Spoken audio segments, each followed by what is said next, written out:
Hello from Sip and Tip. I'm MJ. And I'm Zanae. Today, we are going to talk about parenthood. In infancies. Correct. Because that's important. What's often overlooked from a parent's perspective during infancy stage, which is birth to about 1.5, is that it's really difficult. You have to learn a new child. You have to relearn yourself. You have to figure out routines. You have to figure out what the baby's allergic to, doesn't like, does like. And that goes for breastfeeding or not breastfeeding. It goes for whether they're wet, whether they're just cranky or gassy. Yeah. There's a lot that goes into having an infant. Yes. On top of, they're so cute. And the little cheeks. Mm-hmm. And the little fingers and the little toes and that baby smell. I was just gonna say that baby smell. Those are the good things. But then there's this other non-spoken side of things that sometimes gets a little dark, especially with postpartum. Yes. We as parents, and not just moms, dads too, go through a lot to adjust. And the way we envision it before the child is here is not always how it is once the child is actually in our arms. Not at all. Reality sets in and pretty quickly. And usually after the first week or maybe 2, depending upon how big your family is, the extra supports dwindle away. The phone calls checking in stop coming. You know, you got to go to a grocery store, do laundry, feed yourself, dress yourself, take care of a whole nother small being. And if you're breastfeeding, that's another thing to tell you. And those things happen all hours of the day, 24 hours of the day, and there's really no break. And so as wonderful as being a parent is, it is also very stressful and daunting. So we're going to share some tips. Yes. Because we've done this, a total of biologically 4 times. Biologically 4 times, but we are bonus parents to a number of children, and we've helped raise a lot of children because we come from a big family and we love the babies. So, a few tips from us. Right. You want to start?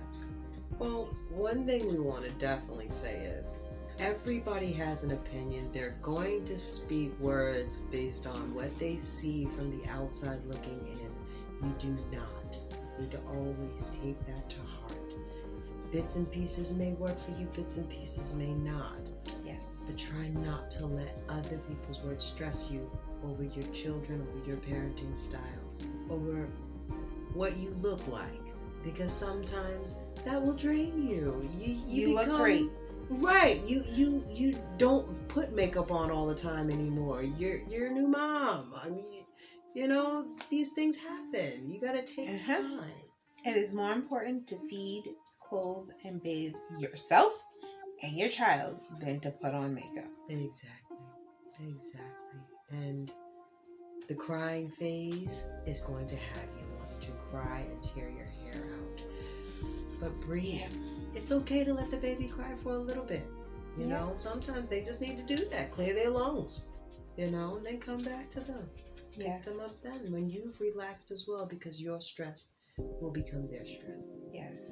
Children, I swear, are natural empaths because that's the only thing they know. They don't understand your language at this point. They only understand the vibes, the emotions, the feeling in the air. So if you're stressed, if you're angry, if you're uneasy, if you're happy, they know that. They feel that. They know that more so from moms because they've been in utero while you had all types of emotions for 9 months. Exactly. You know, so they are aware of those emotions to a degree. They don't know the words. They don't have the words. They don't know why they're feeling this way, and they don't necessarily know they're getting it from you, but they're going to react to try and get some attention. One interesting fact that I have actually witnessed several times is that whatever you did while they were in the womb just might work while they're out the womb. Yes. My daughter used to listen to ASMR. My grandbaby actually does the little sounds to soothe herself. So if you know that you were using ASMR when you were pregnant with your child, use ASMR while you're out. Yes. It may work. And find things that work in the real life. So sometimes, I know I used to put headphones on my belly just to let them hear a different thing. And you might not always be able to play that. True. But there are different things that does work in real life. Whether it's a texture, whether it's a smell, a scent. True. Scents are very, very strong reminders. So if you have a certain perfume or deodorant or body spray that you like to wear, put it on something. Put it on the inside of a shirt. Put it the other way around. Give it to that child.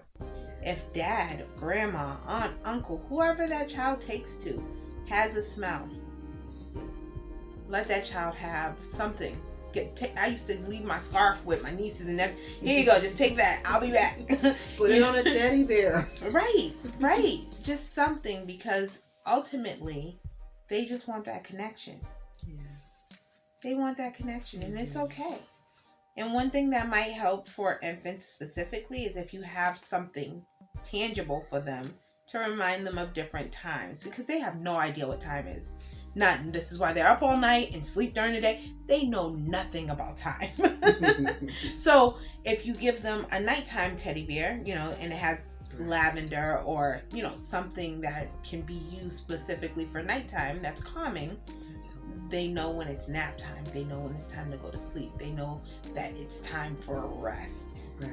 That's nice. And so over time, they will associate, and usually children don't take that long to associate the two, unless there's some developmental stuff, which I've seen that happen too.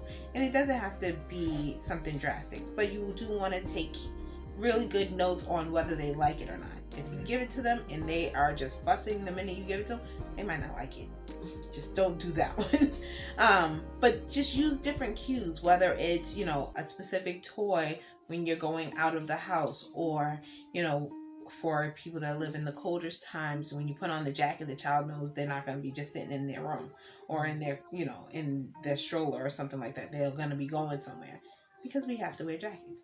And keep in mind that if they don't like it today, you can still reintroduce it. Yes. Just try it again, because in a month or so, their taste may change. They may choose to like something. But there are some things that they won't. They just won't. My grandbaby didn't like this bunny. It's too funny. That little bunny, for some reason, set her off. She would get real crazy and just smack it away.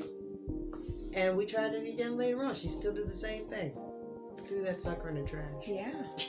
It's just like us. Sometimes we just don't like something for some reason that we don't even know why. Exactly. We're just like, oh no, not that thing. But we're like, logically it's like you didn't even try it. You didn't get near it, but you're like, no. Right. Mm-hmm. Like it just has bad juju or something. That's how they look at it.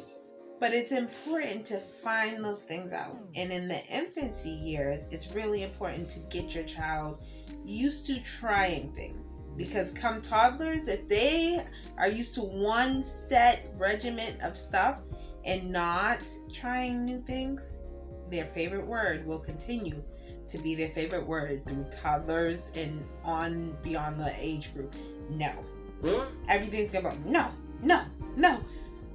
The minute they learn no, they will always use that word. And you're like, stop telling me that. But give them things that will challenge them to broaden their horizons. Whether it's texture, smell, taste, environments. Yes, music. Different music genres are a good thing too. Right. And that's another thing. You can use music to indicate certain things. Yes. Sleepy time music, have natural sounds like the ocean or, crickets. People like different things. I'm not sure. Got cleanup music. Oh, yes. Yeah, that's real nice and busy and fun. Yes. Yeah. Cleanup music in my house is soca. Mine's just the party channel. And everybody's different. Like, I know If it's a smaller cleanup, just like a game we were just literally playing, then it's the cleanup song. Everybody clean up. Right. But if it's a big clean, like everybody's cleaning their room, the whole house is getting clean. Yeah. So good. We're dancing and cleaning. You can dance with the broom, sing with the broom. Like, just go. Yes. And you make it a routine, even in infancy. Because they know when that music's on, then they're in their swing or they're in their chair or whatever, wherever you put them to be safe while you're cleaning. Right. And they will get those happy movements or happy feelings from the music. Yeah. And they're fine. They're safe and you can clean. Yeah. And then parents. Moms especially. I'm sorry, I'm always going to the moms because I'm just so used to seeing single moms. Forgive me, you single dads. I understand you go through this too, but I'm a single mom. MJ wrote a book again, The Mom's Odyssey of Motherhood. When I tell you, there are bits in here that will help you. They will guide you through different tough times, difficult times that you might have. You might want to jot things down. There's something for everybody. So by all means, look into her journal. She's good, y'all. She's a life coach. In case you did not catch it in another episode, she is a life coach. I'm working on that because I think I like that. It's really interesting because being a life coach, it lends me the opportunity to help people in their personal everyday lives. And see, that's something that I do on a daily basis, but never thought that, there was a title for it. Yeah. So, you guys, you really should listen to someone that has gone through some things, have done their research. She has. She's very empathetic towards individuals' needs. I can attest to it because I have called on her a number of times. Yeah, she's my sister, but that doesn't mean nothing. That don't mean nothing because not all sisters will listen to you and see what you have to offer inside and nurture that in a way that you can bring forth your true self. And that's what she does. So I appreciate that. If you want to talk about certain topics, whether it's motherhood, whether it's your own self-care, there you go. Thank you. Free plugs. But no, that is true. Like, not everyone is going to understand your perspective. Not everyone can really truly align or understand where you're coming from without introducing their own biases or introducing their own perspective. And so really what life coaching does is uses your perspective, your platform, to answer your own questions, but giving you the increased confidence, the increased perspective, and the increased self-awareness to use these things appropriately. Like, we talk ourselves in and out of things all the time. True. And as parents, we have to talk ourselves in and out of things all the time, especially when the infants have those blowouts. You're like, do you get rid of the whole baby? Like, do you drop them off at an uncle and act like you didn't know? Like, what is happening here? So it's really one of those things where you really have to make those decisions even when you don't want to. Right. So parenthood in infancy is not always glitz and glam, but it does help when you quiet the noise and find what works for you and your baby. So try and remember those words. Quiet the noise of other people's opinions and find what works for you. Yep, as long as it's safe, it's the right way. That's right. So we will see y'all next week. Peace, love, and happiness. Don't forget to comment, like, share, and subscribe, please. Subscribe. We'll be here for you next week. Yes. See you soon. Peace, love, and happiness.